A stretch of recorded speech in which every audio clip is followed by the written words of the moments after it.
बांग्लादेश ने पाकिस्तान को पेल पाल के रामपाल बना दिया है, लेकिन फिर भी सलमान अली आगा अपने शतक के पीछे ऐसे जश्न मना रहे हैं कि मानो उनकी टीम ने सीरीज नहीं पूरा वनडे का वर्ल्ड कप जीत लिया हो। मेरे भाई, पाकिस्तान हमेशा से लर्न करता चला आ रहा है। हमें समझ में ही नहीं आ रहा है कि भाई साहब ये अर्न कब से चालू करेंगे।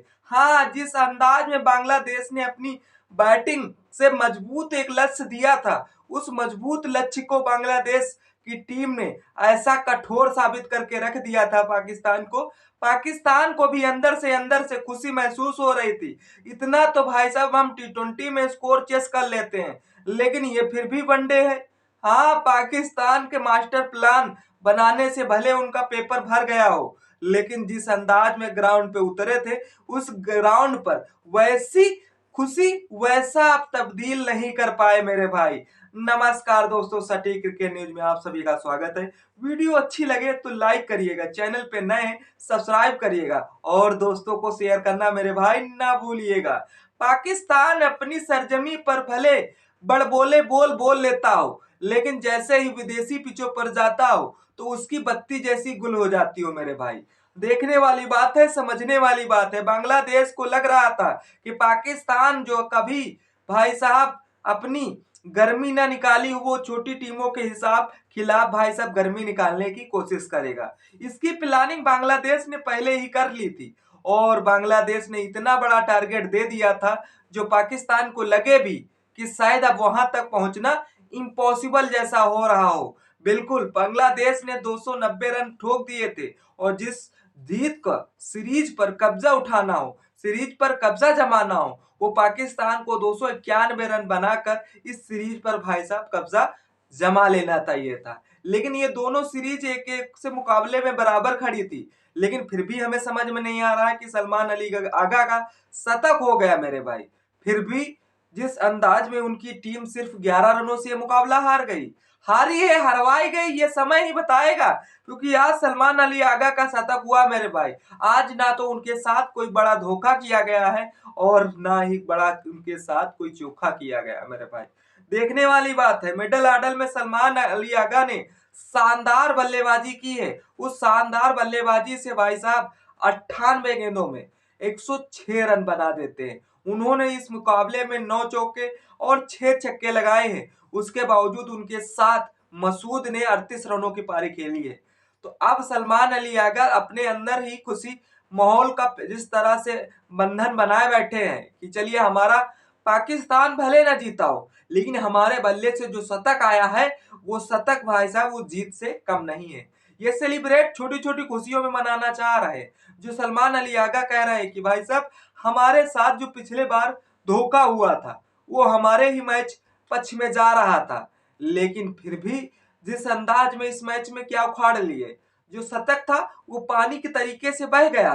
फिर भी जिस तरह से शाहीन अफरीदी पर इनको बहुत बड़ा गुरूर था पाकिस्तान को, आज शाहीन अफरीदी ग्राउंड में 38 गेंदों में 37 ही रन बनाकर अपनी पारी पवेलियन लेकर समेट गए।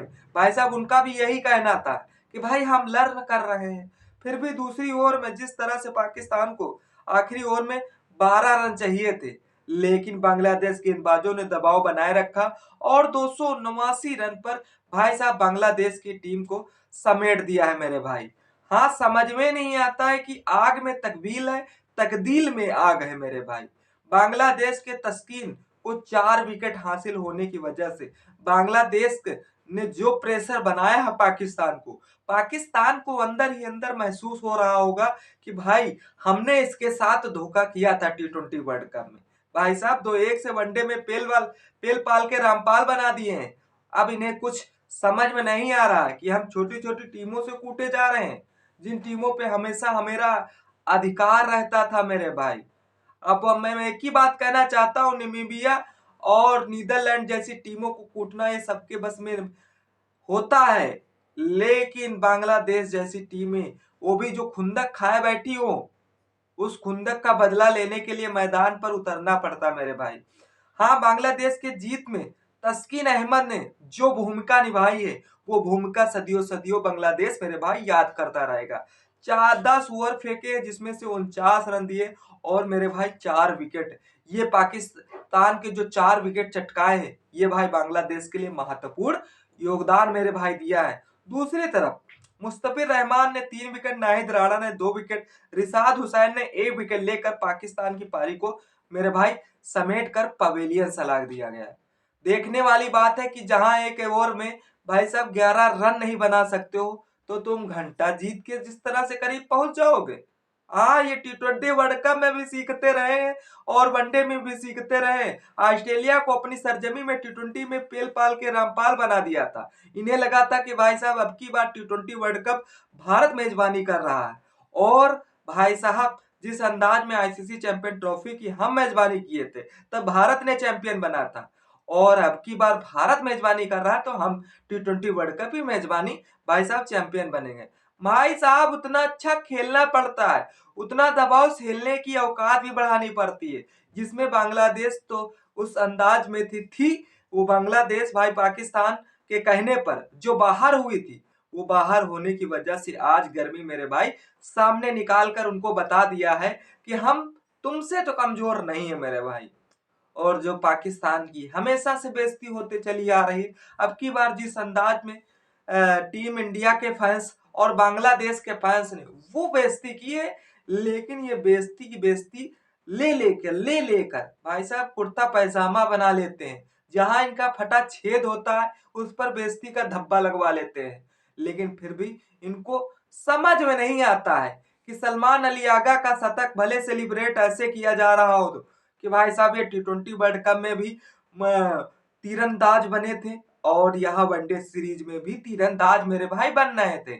लोग कह रहे थे कि अगर उसमें धोखे से रन आउट बांग्लादेश के प्लेयर मेरे भाई ना करते तो शायद उसमें भी शतक आ जाता सलमान अली आगा का। हाँ, मैं मानता हूं सलमान अली आगा इन छोटी छोटी टीमों के खिलाफ ही प्रदर्शन कर पाएंगे, और हिम्मत है तो कभी इंडिया के सामने करके दिखाओ। जस्सी भाई तुम्हें ऐसे लपेटेगा कि तुम कुछ समझ में नहीं आएगा कि स्टंप उड़ा या फिर गिल्ली उड़ी मेरे भाई। जिस अंदाज में 50 ओवर खेल में इस अंदाज में खेल दिखाना, ये बांग्लादेश की खामियाजा ऊपर रहा है और ऊपर रहेगा मेरे भाई। आपको क्या कहना है इस वीडियो में, अपनी राय कमेंट सेक्शन में जरूर करिएगा। और आज का सेशन यहीं पर मेरे भाई एंड किया जाता है।